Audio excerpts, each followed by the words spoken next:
초등 때는 심화 문제집을 했으니까 중학교 되니까 중학교도 심화 문제집을 풀면 고등도 잘할 거다라고 생각하는데 그게 오해예요.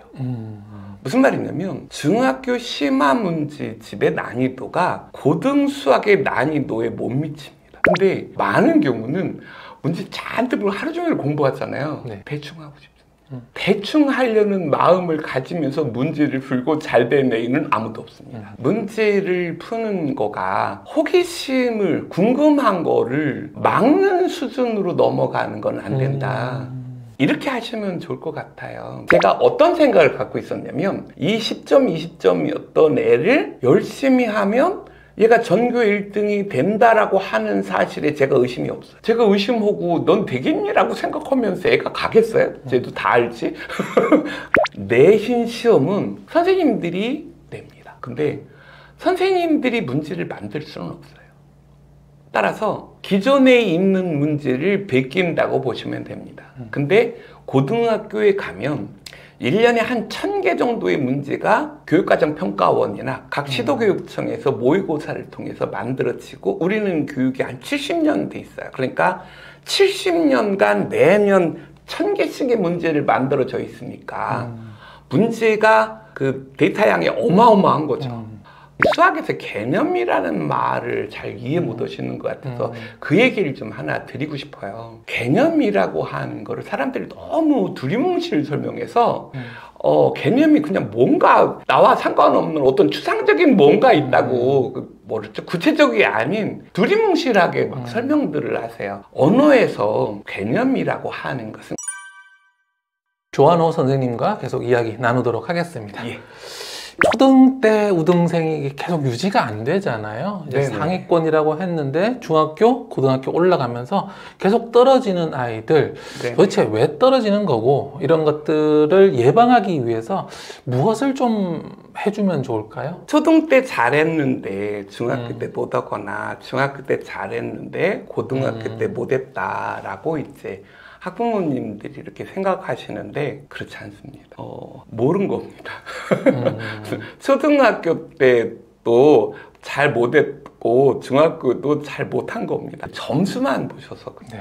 올바른 평가를 내릴 수 있는 공식적인 시험은 학교 거밖에 없는데 학교 시험이 쉽습니다. 예를 들어서 학교에서 단원 평가 100점 맞고 막 이러면 이제 중학교 가서도 당연히 잘할 거다라고 했는데 아니 그렇게 잘하던 애가 갑자기 뭐 중학교 올라가서 뭐 1학년, 2학년부터 시험만 보면 이상해지는 거죠. 근데 이게 실력이 갑자기 떨어진 게 아니라 원래 그 실력입니다.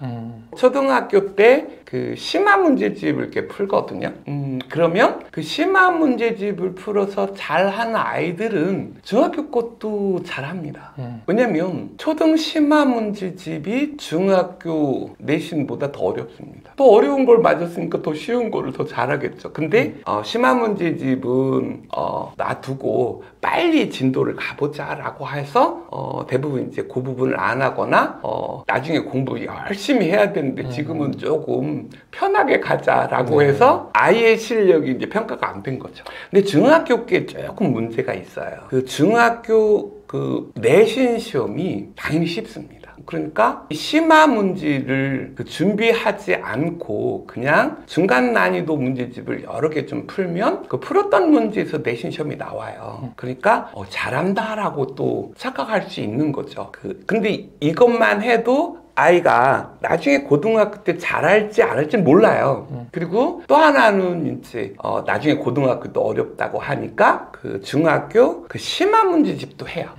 초등 때는 심화 문제집을 했으니까 중학교 되니까 중학교도 심화 문제집을 풀면 고등도 잘할 거다라고 생각하는데 그게 오해예요.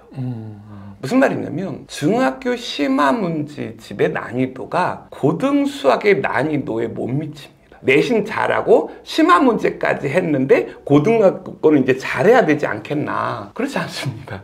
왜냐면 중학교 심화 문제집보다 고등 수학 문제가 2배는 더 어렵습니다. 한 번 더 그 이겨내는 노력이 또 필요할 거예요, 고등학교에서. 중학교 우등생들이 한 70%가 추락하거든요. 그게 왜냐면 수학의 어려운 문제는 계속 있거든요. 네. 그러니까 애가 무슨 생각을 했냐면 이 정도 수준까지는 내가 할 거야 라고 한계를 그어버려요. 한계를 그어버리면 다시 한번 튀어야 되잖아요. 튀지를 못하는. 그러니까 이 문제가 심적으로 하나 있고, 아까 중학교 때 개념을 잡아야 된다고 했잖아요. 근데 이 중학교 때 개념을 잡는 거가 안 잡았어요. 그러니까 잡았다고 생각을 한 거죠. 그 실제로는 지금 교과서에 나와 있는 말들을 가지고 그 단어의 뜻으로 했을 경우에 오류가 굉장히 많습니다. 그러니까 그 개념들을 못 배웠고 개념으로 그 처음 보는 문제나 어려운 문제를 풀어야 되는데 이 부분이 실력이 안 됐고 그 집요함 키워주지 못했고 또 자기가 한계를 그었고 이런 문제들이 그 결과적으로는 중학교 우등생들이 고등 올라가서 추락하는데. 그러면 중등 때 잘하려면 초등 때 심화를 해라라고 말씀하셨는데, 근데 중학교 때는 심화를 해도 고등의 준비가 안 된다라고 하셨어요. 그러면 중등 때는 무엇을 해야 할까요? 말 그대로 이거예요. 연산, 개념, 집요함. 심화를 해도 안 된다라는 말은 그게 무슨 얘기냐면 심화를 공부를 하는데 연산, 개념, 집요함을 키워가는 과정으로서가 아니라 많은 경우가 문제집을 막 풀고 이거 잘했네? 다음 단계인 심화 문제집을 풀자 뭐 그랬는데 예를 들어서 반타작을 했어요. 그러면 반타작으로 하면 많은 경우가 그 정도밖에 못 하거든요. 그게 무슨 얘기냐면 그 반타작을 했다 소리가 개념을 공부하지 않고 문제 풀었다 소리예요. 그나마 반타작을 했다 소리는 머리 좋다 소리고 머리가 좋고 문제집을 많이 풀었는데 반타작을 했어요. 근데 이런 경우에 어떻게 하냐면 이걸 더 풀어서 오답까지 뭐 하면 된다 이렇게 생각하는 거예요. 그 오답이 문제가 아니라 아이가 지금 개념을 못 배워서 반타작을 한 거라고요. 그러니까 개념이 지금 부족하구나 이 생각을 해야 되는데 이거를 다시 또 풀어서 해답지 보고 이렇게 푸는 거구나 라고 다시 풀면 이건 유형 문제를 하나 더 푼 거밖에 없어요. 실력이 좋아진 게 아니에요. 그리고 아이가 이제 그렇게 되면 아까 얘기한 것처럼 내 수준을 여기다가 자꾸 맞춰. 난 이 정도밖에 안 되는 아이고 세상의 문제는 끊임없이 어려워질 거고 경시대 문제가 어마어마하게 많잖아요. 그러면 내가 이 수준에다 맞추겠다. 그게 뭐예요? 자신의 한계를 만들어 그은 거고, 그러니까 제 말은 이 심한 문제집보다 더 어려운 문제를 풀라 소리가 아니라 아니 이 수준에서 필요한 심한 문제까지 하는데 이 위에를 열어놔야 되고 개념으로 공부해서 더 나갈 수 있는 체제와 실력과 마음가짐을 가지란 얘기인 거지. 심한 문제집보다 더 어려운 문제집은 도대체 뭘까요? 그것도 문제집의 건수를 늘리려고 하는 생각은 아까 처음처럼 넘어가는 거죠. 문제집을 푼다라는 게 또 다 같을 것 같은데 사실은 그 안에서도 또 많은 디테일들이 있다라는 거죠. 상위권이 되기 위해서는 문제집을 어떻게 풀고 어떻게 활용하는 것을 권하십니까? 문제집을 많이 푸는 것으로 뭘 해결하려고 하는 거는 좀 아닌 것 같아요. 근데 세상에는 별 사람이 다 있어서 문제집을 잔뜩 풀고 의대도 가고 뭐 이런 사람들이 있어요. 근데 이런 사람들은 좀 특이 케이스예요. 사람은 자기 입장에밖에 생각을 못 하거든요. 이런 애들이 있어요. 하루 종일 공부했는데 나 많이 공부한 거 아니야? 이렇게 생각하는 애가 있어요. 하루 종일 공부했는데 호기심을 안 잃은 겁니다. 근데 많은 경우는 문제 잔뜩 하루 종일 공부하잖아요. 대충 하고 싶습니다. 대충 하려는 마음을 가지면서 문제를 풀고 잘 된 애는 아무도 없습니다. 문제를 푸는 거가 호기심을, 궁금한 거를 막는 수준으로 넘어가는 건 안 된다. 이렇게 하시면 좋을 것 같아요. 연산과 일반 문제를 좀 구분하는 거예요. 시험 문제, 어려운 문제를 구분해서 연산은 별개로 가르치는 거예요. 읽어보면 답 나오는 문제 사실 연산 문제거든요. 근데 그거를 막 풀면서 많이 풀었다는 뿌듯함만 있는 거지 실력이 들은 게 아니거든요. 연산을 별도로 하면 되니까 문제집을 딱 보고 이거 답이 보이네? 연산 문제네? 이게 답 빼라는 거죠. 그러고 나서 문제를 읽어서 답이 안 보여. 오, 이 문제에 대해서 내가 궁금한 거를 해결해 줄 문제 같은데? 그냥 그 문제만 풀어라는 거예요. 근데 이거를 대부분은 거꾸로 해요. 어떤 거 하겠어요? 막 문제 풀다가 뭔지 모르겠네? 별표하고 넘어가버려요. 넘어가고. 제 말은 이 나머지 문제를 버리고 그 별표 친 문제만 풀라는 거예요. 근데 이 학부모님 입장에서는 아깝겠죠. 그 별표 있는 문제만 풀면 됩니다. 나머지는 읽어봤잖아요. 네네. 읽어보고 답도 나왔잖아요. 답을 안 썼을 뿐이지 안 푼 게 아니잖아요. 아까워하지 마시라고요. 시험 문제를 풀어서 뭐 뿌듯함은 있을지 모르겠는데 역효과가 있어요. 시험 문제에 적응합니다. 시험 문제 맨날 풀면 어려운 문제 별표하는 게 당연히 그 시험 문제에 적응했다 소리예요. 그러니까 그 시험 문제를 다 버리라고요. 그리고 별표했던 문제 한두 문제 푸는 게 훨 난 거죠. 이런 식으로 관점을 바꿔서 아이의 호기심이 유지되도록 해주고 아까 얘기했던 연산과 개념 이런 거를 별도로 길러준다면 다 끝난 거예요. 수학은 논리를 키우는 학문이기 때문에 저도 가르칠 때 제일 편한 애는요 뭘 물어보잖아요. 그 자기 생각이 있어요. 막 얘기해요. 틀리지만 교정해주면 되는 거죠. 이때가 제일 편하죠.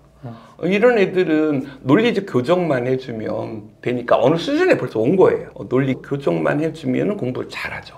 그러니까 이런 식으로 해줘야 되는 거고 이제 그 말이 안 나오면 개념을 막 외우게 하고 이 개념을 가지고 어떻게 적용했느냐라고 하고 그 밑에 단계를 거쳐서 아이가 말을 할 수 있는 단계까지로 가는 거고 그게 이제 어려운 문제나 이런 거 나왔을 때는 그 논리적 관계가 이제 길어지잖아요.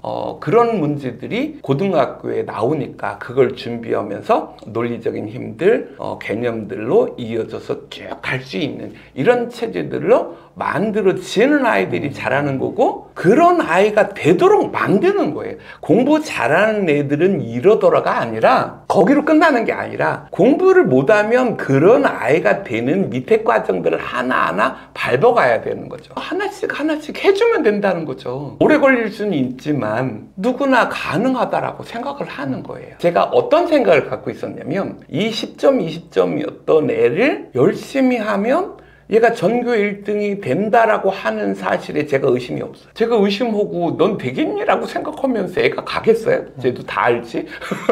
요즘 애들은 얼마나 똑똑한데 선생님이 나는 안 될 것 같아 라고 생각하면서 본인이 그렇게 생각하는 것도 선생님이 막아줘야 되는데 선생님이 제가 과연 잘할까라고 의심하면서 하면 안 될 거라는 거죠. 본인이 어떤 한계가 주어진다면 그걸 깨부셔줘야 되는 거죠. 이 한계가 없이 꾸준히 노력해 가려고 하는 것 그것이 공부 잘하는 아이기도 하고 잘하게 만들려고 하는 과정의 마음가짐이기도 한 거죠. 요즘에 이제 입시 트렌드에 대해서 좀 궁금한데요. 요즘 고등학교 내신 수능에 대해서 조금 설명해 주시겠습니까?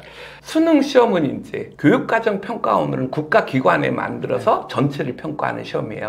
그러니까 내신 시험은 각 학교 선생님들이 내는 거고 근데 이 둘의 문제 차이점들을 학부모님 아셔야 되는데 초등학교, 중학교, 고등학교 공이 내신 시험은 선생님들이 냅니다. 근데 선생님들이 문제를 만들 수는 없어요. 따라서 기존에 있는 문제를 베낀다고 보시면 됩니다. 근데 고등학교에 가면 1년에 한 1000개 정도의 문제가 그 교육과정평가원이나 각 시도교육청에서 모의고사를 통해서 만들어지고 우리는 교육이 한 70년 돼 있어요. 그러니까 70년간 매년 1000개씩의 문제를 만들어져 있으니까 문제가 그 데이터 양이 어마어마한 거죠. 그거를 내신 공부하는 애가 공부 다 한다면 맞을 수 있습니다. 그러니까 지금 무슨 말이냐면 내신을 준비하는 거는 문제를 많이 풀면 해결을 날 수도 있어요. 그래서 막 10권 막 이렇게 넘게 전교 1등 중에 막 이렇게 푸는 아이들이 있는 거고 이렇게 풀면 내신은 잘 맞을 수 있는데 문제는 내신은 잘 맞았는데 수능이 안 되는 거죠. 수능 시험은 그 교육과정 평가원이나 그 각 시도교육청에서 모의고사 그리고 수능 문제들을 이제 새로 문제를 만듭니다. 모든 쉬운 문제들은 괜찮은데 뭐 4점짜리나 이런 데는 대부분 이제 문제를 만듭니다. 학생의 네. 입장에서는 70년간 만들어 온 10권, 20권을 다 푼다고 그래도 그 새로 만든 문제는 없는 거죠. 만든 문제를 접근하는 방법은 오로지 개념밖에 없어요. 근데 이 개념 공부를 보통은 이제 안 하고 문제를 많이 푸는 것으로 해결했기 때문에 개념이 대부분 없어요. 예를 들어서 이런 거예요. 그 고등학교 가서 야 미분이 뭐니? 라고 물어보면 이렇게 미분은 뭡니다 라고 한 줄로 딱 나오는 게 아니라 그래? 아씨 갑자기 물어보니까 좀 그러니까 그냥 문제 갖고 와봐. 내가 풀어줄게. 개념이 없는 거. 그러니까 개념을 가지고 수학 문제를 푸는 게 그 처음 보는 문제나 어려운 문제를 푸는 유일한 도구인데 이게 없는 거예요. 그러니까 처음 보는 문제를 이걸 풀어야 되는데 네. 기존의 문제를 풀어서 이걸 해결할 수는 없죠. 그래서 내신 잘하는 아이라 할지라도 수능에서 그 추락을 면치 못하는 이런 아이들이 많은 거고 얘네들은 이제 이 생각을 못하고 문제를 어마어마하게 풀면 이것도 해결날 거라고 생각을 해요. 왜냐하면 초중학교에서 문제 많이 풀면 해결했다는 기억 때문에 그래요. 예전에는 어떤 문제가 발생했냐면 킬러 문제 2개와 그거보다 한참 떨어지는 그 많은 문제들이 있는 거고 얘네들을 해결하면 이 킬러 문제 2문제를 틀려도 1등급이라는 거죠. 그러니까 그 킬러 문제를 아예 읽어보지도 않는 거예요. 그러면 이걸 아예 안 포기해버리면 나머지 거를 풀고 이걸 안 쳐다보고 혹시라도 내가 실수하지 않았을까라고 하는 이 문제를 더 챙겨보는 편이 이런 식으로 처리한 예가 오래돼 있었어요. 네. 이렇게 되면 시험 시간이 모자르지가 않습니다. 지금은 어떤 형태냐면 시험 문제가 2점, 3점짜리고 4점짜리가 있는데 당연히 2점은 쉽고 4점은 어려워요. 2점, 3점을 다 맞아도 48점이에요. 그러면 13개의 4점짜리 52점을 무조건 맞아야 되는데 이 킬러 문제가 없어지고 6, 7개의 준 킬러 문제가 들어온 거예요. 그러면 예전에는 어려운 문제 2개를 버렸는데 이 준 킬러를 버릴 수가 없는 거예요. 한 30점을 버릴 수는 없잖아요. 그러니까 이 준 킬러 문제를 풀어야 되는데 그럼 어떤 문제가 발생하겠어요? 시간이 부족하고 또 하나는 이 문제들이 나름 어려워서 힘들다는 거죠. 그래서 그 요즘 시험에는 극과 극으로 달려요. 요즘에는 아이들이 시험 보고 나와서 너무너무 어려웠다. 다 처음 보는 거다. 이런 문제를 어떻게 푸냐라고 이렇게 이제 막 얘기하는데 개념을 공부하고 이런 사람들은 어때요?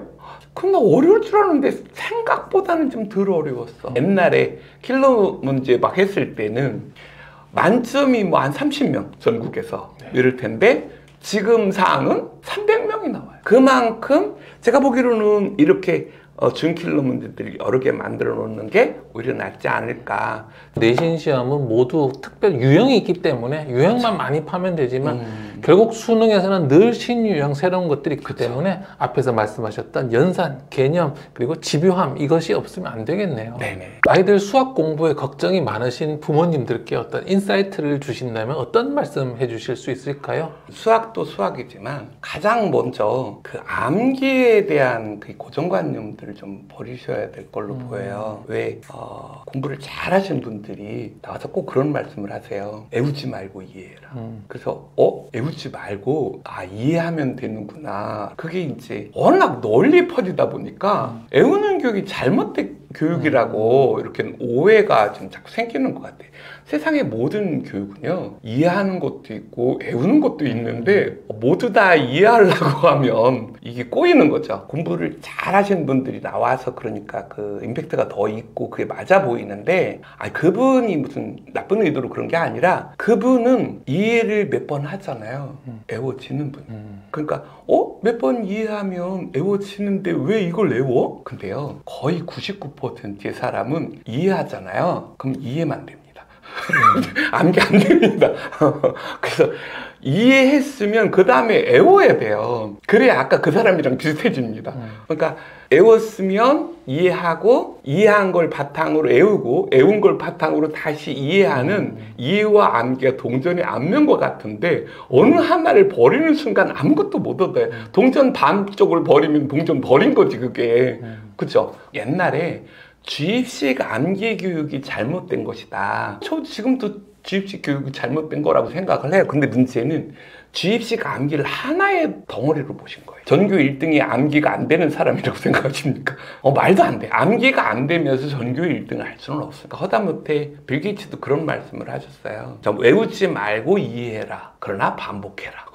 이해하고 다 했는데 왜 반복하겠어요? 암기가 안 된다면 그 단순히 수학만이 아니라 모든 공부가 다 안 됩니다. 물론 암기만 하라는 얘기가 아니에요. 원래 이해 안 되면 안 외워집니다. 무슨 이해 안 하고 암기 올까 봐 걱정도 안 하는데 걱정할 필요가 없습니다. 보통 사람은 이해 안 되면은 외워지는 것 자체가 안 돼요. 그러니까 외운다 소리는 이해를 바탕으로 암기한다 소리인 거고, 이게 되줘야 공부에 올바른 방향 쪽으로 좀 선회할 수 있지 않을까라고 하는, 우선 이제 그 말씀을 좀 드리고요. 국영수를 이제 사람들이 이제 제일 중요하게 생각하고 실제로 또 그렇잖아요. 근데 국영수가 모두 언어거든요. 근데 그 국영수를 모두 깊이 있게 하는 것은 비효율적이죠. 근데 그 중에서 가장 깊게 들어가는 거가 전체 깊이하고의 연관성을 갖습니다. 그러니까 국어, 영어, 수학이 모두 다 같은 언어인데 그 언어 중에 하나가 더 깊으면 근데 그 중에 국어가 제일 깊잖아요. 깊이 할 수 있고. 그러니까 국어의 깊이가 수학의 깊이다. 그러니까 국어를 깊이 하고 책 읽고 뭐 이런 생각이 결과적으로는 고등 최종적으로 어려운 문제를 하는데 도움이 될 것이다. 물론 기본을 쌓는 과정에서는 뭐 영어하고 뭐 국어 공부한다고 수학 잘하는 건 아니죠.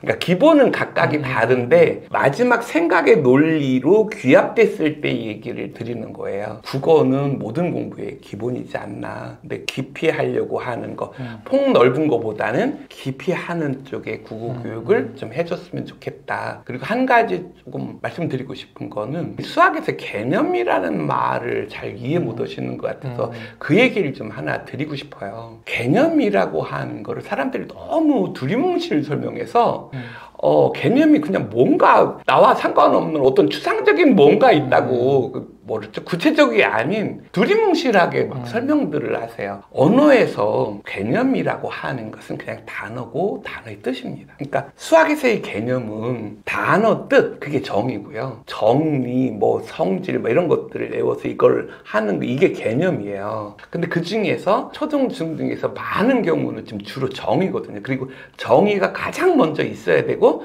정의라고 하는 것은 낱말의 뜻인 거고 수식 기호들인 거고 그 뜻들인 거거든요. 국어는, 그러니까 국어를 쓰는 사람들끼리 의사소통하면 되는 거잖아요. 언어라는 게. 영어는 영어 문화권이 있는 거고 그들끼리 의사소통되면 돼요. 그죠? 수학도 언어인데 수학은 전 세계인이 쓰는 거예요. 어떤 문화권에서 쓰는 게 아니라 아랍 사람도 영어권이고 우리나라 사람들도 이 모두 다 동일한 생각을 가져야 돼요. 어떤 단어 의미마다, 수식마다. 그러니까 수학에는 어떤 단어의 뜻이라고 안 하고요. 정의라고 합니다. 그리고 정의는 온 세상 사람들이 동일하게 써야 되기 때문에 하나예요. 이게 서로 다른 생각을 가지면서 변형하는 순간 이거는 다 문제가 발생하는 겁니다. 그러니까 동일한 생각을 갖고 있어야 되는 정의인 거고 정의가 하나여야 되고 그거를 전 세계인이 동일하게 해야 되는 거예요.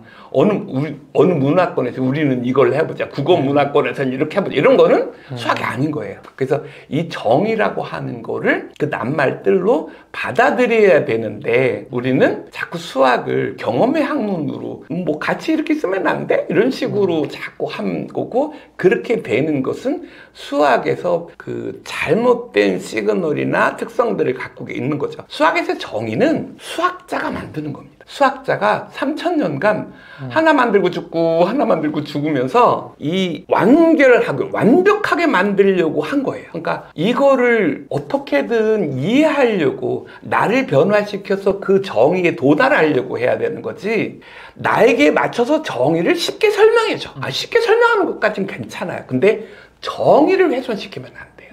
그러니까 이게 수학의 정의고 이거를 배워야 된다는 거예요. 그래서 제가 지금 정의나 개념을 못 배운다라고 하는 건 이런 거예요. 자연수다, 분수다, 정수다 뭐 이런 것들에 대한 정의가 나와 있느냐? 없지 않냐? 곱하기가 뭐고 나누기가 뭐고 가로가 뭐고 두 자릿수가 뭐고. 두 자릿수 그럼 무슨 생각이 드세요? 자리가 두 개 있나 보다 그런 생각이잖아요. 이걸로는 문제가 오류가 생기는 거예요. 자리가 두 개인 자연수입니다. 그러지 않으면 2.3으로 자리가 두 개네? 3분의 2도 자리 두 개잖아요. 그러니까 정의가 딱 정해지면 그걸로 문제가 풀려야 되는 거고, 그걸로 오류가 발생한다면 정의가 잘못된 거예요. 그러니까 두 자릿수를 자리가 두 개 있는 수래라고 하는 거를 가지고 문제를 풀 수는 없다는 거예요. 그러니까 수학에서 나오는 모든 용어들을 다 정의를 해줘야 되는 거예요. 두 자릿수를 그냥 놔두고 야, 두 자릿수라고 하면은 어떡하냐? 야, 10부터 99까지 아니냐라고 부연 설명하면서 야, 그건 상식 아니냐? 라고 해버릴 게 아니라 그냥 정의 알려주면 되지 않냐. 아이는 지금 상식을 배워야 될 거고 정의를 배워야 될 때인데 그냥 그 문제를 풀거나 세상 살다 보면 저절로 알 거다. 그건 사실상 그렇잖아요. 지금 수십 년이 지나도 두 자릿수를 한 번도 생각 안 해봤잖아요. 그러니까 생각할 수가 없어요. 그러니까 이런 생각 가지고 모든 수학에 나오는 정의들을 하나하나 따지면서 해줘라. 그러니까 정의대로 해서 그걸 기준으로 문제를 풀으면 맞아야 돼. 그래서 아까 문제마다 정의를 다 써놓고 해결해야 되는 거. 이 정의가 잘못된다면 안 되는 거죠. 조한호 선생님 모시고 이야기 나눠봤습니다. 아이고, 감사합니다. 고맙습니다.